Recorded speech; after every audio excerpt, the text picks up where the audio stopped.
एक बाड़े में एक मुर्गी रहती थी। मुर्गी अपना लगभग सारा समय बाड़े के चारों ओर घूमकर कीड़े पकड़ने में लगाती थी।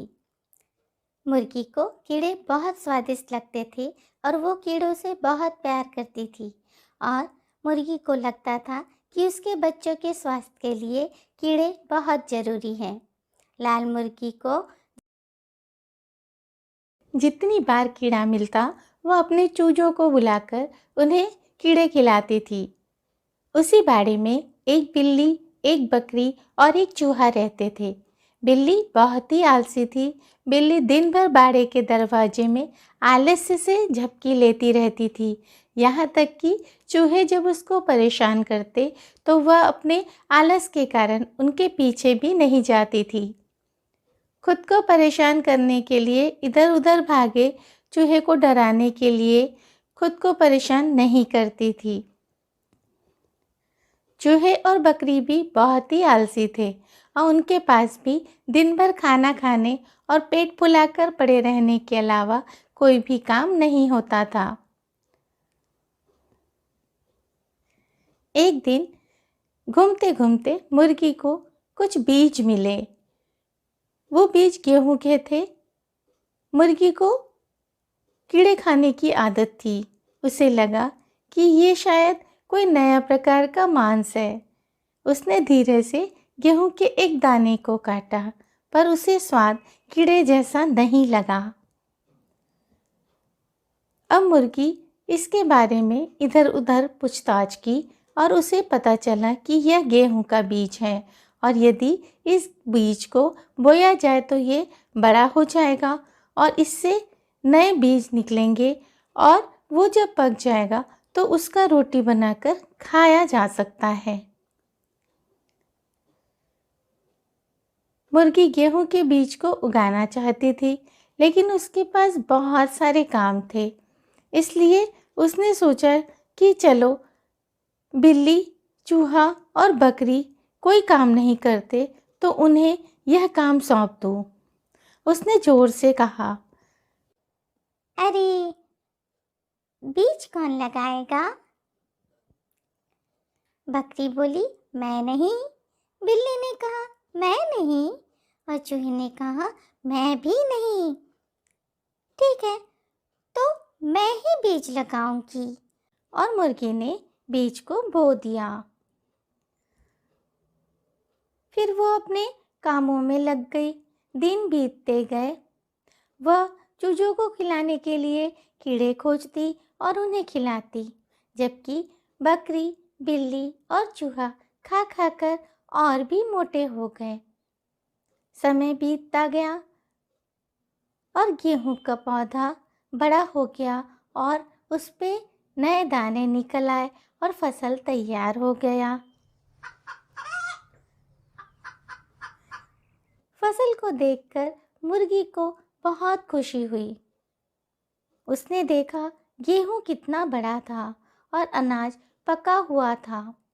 अब वो तेजी से दौड़ी और पुकारने लगी, गेहूं कौन काटेगा?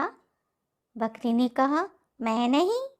बिल्ली ने कहा, मैं नहीं। और चूहे ने कहा, मैं भी नहीं। ठीक है, तो मैं ही काटूंगी, मुर्गी ने कहा। और मुर्गी ने खलिहान में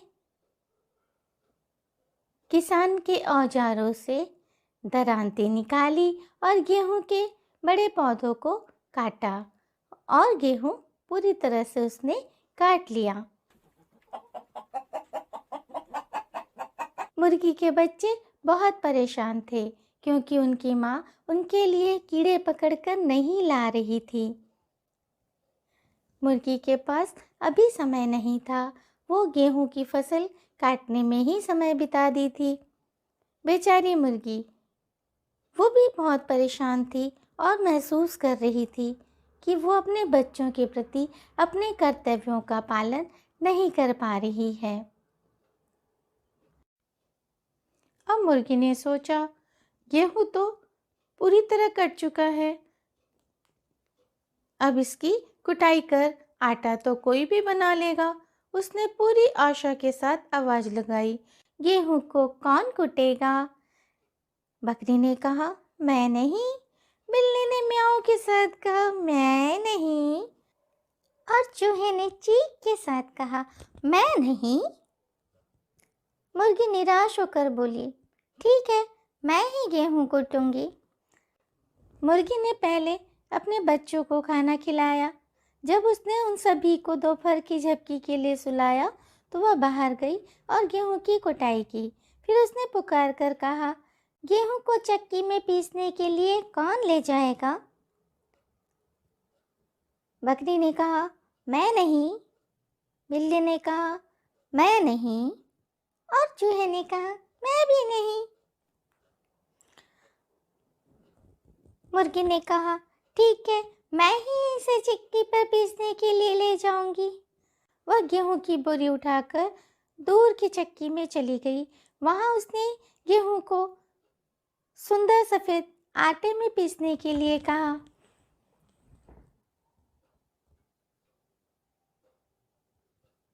गेहूं पिसवाकर वो वापस बाड़े में आई। मुर्गी बहुत थक चुकी थी, लेकिन फिर भी उसने पहले अपने बच्चों को कीड़े खिलाए और उसके बाद वो सो गई। जैसे ही उसकी नींद खुली, उसने सोचा, आज गेहूं के आटे की किसी तरह रोटी बना लेनी चाहिए। पर मुझे तो रोटी बनानी आती ही नहीं। उसने जोर से पुकारा, रोटी कौन बनाएगा? मुर्गी की इस पर उम्मीद थी कि शायद वो बकरी या बिल्ली या चूहा रोटी बना दे। पर बकरी ने कहा, मैं नहीं। बिल्ली ने कहा, मैं नहीं। चूहे ने कहा, मैं भी नहीं। मुर्गी ने कहा, ठीक है, रोटी भी मैं ही बना लूंगी। मुर्गी ने सोचा उसे कोशिश करनी चाहिए और उसने आटा गूंथा, रोटी बेली और रोटियों को सेकने के लिए ओवन में रख दिया। बकरी, बिल्ली और चूहा आलसी की तरह बैठे रहे और मुर्गी पर हंसते रहे।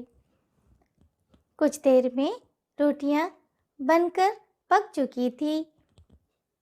मुर्गी नहीं जानती थी कि रोटी कैसी बनी होगी, परंतु जब उसने प्यारी प्यारी भूरी रोटियों को देखा तो वो बहुत ही खुश हुई। रोटियों की खुशबू पूरे बाड़े में फैल रही थी। अब तो बकरी, बिल्ली और चूहे को भी मन कर रहा था कि वो रोटी खाएं। अपने आदत के अनुसार मुर्गी ने कहा, रोटी कौन खाएगा? बकरी, बिल्ली और चूहा एक साथ चिल्लाए, हम खाएंगे। पर मुर्गी ने कहा, नहीं, आप में से कोई भी नहीं खाएगा, ये मैं और मेरे बच्चे खाएंगे। और मुर्गी और उसके बच्चों ने मिलकर रोटी को बड़े मज़े से खाया। बकरी, बिल्ली और चूहा मन महसूस कर रह गए। उन्होंने मन ही मन कहा, काश हम भी मुर्गी की मदद किए होते तो शायद आज इस मज़ेदार रोटियों का स्वाद हमें भी मिला होता। एक गांव में एक मुर्गा रहता था। वह रोज सुबह सुबह बाग देता।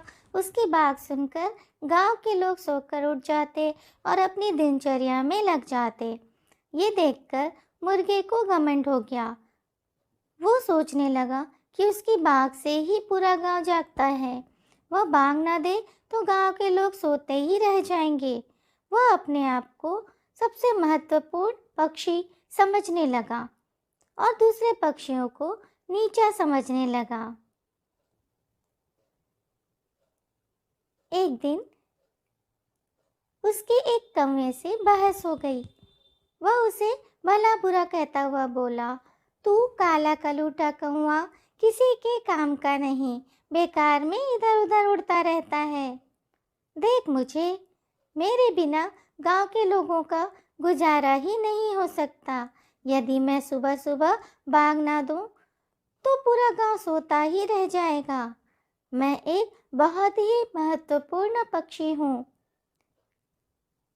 कौवे ने हंसते हुए कहा, ये तेरी गलतफहमी है मुर्गा, खुद पर इतना घमंड मत कर। मुर्गा तैश में आ गया और बोला, ठीक है, मैं तुमको दिखा दूंगा कि मैं कितना महत्वपूर्ण हूँ। कल मैं बाग ही नहीं दूंगा, तब देखना क्या होगा। मेरे बिना इस गांव के लोगों का काम ही नहीं चल सकता, वो तो सोते ही रह जाएंगे। कौवे ने कहा, ठीक है, देखते हैं। अगली सुबह मुर्गे ने बाग ही नहीं दी और वो घमंड से इधर उधर मंडराता रहा। वह ये सोच रहा था कि गांव में कोई भी उठ नहीं पाएगा। लेकिन यह क्या, कुछ देर में ही गांव के सारे लोग उठ गए और अपनी दिनचर्या में लग गए। मुर्गा ये देखकर अवाक रह गया। तब कौवा आया और हंसते हुए बोला, आई तेरी अकल ठिकाने पे। किसी की वजह से कोई काम नहीं रुकता, ये दुनिया ऐसे ही चलती रहती है, इसलिए घमंड करना छोड़ दे। उस दिन से मुर्गे ने घमंड करना छोड़ दिया और अपना कर्तव्य समझकर रोज भाग देने लगा। इस कहानी से हमें ये सीख मिलती है कि कभी भी घमंड नहीं करना चाहिए, क्योंकि घमंडी का सिर नीचा होकर ही रहता है।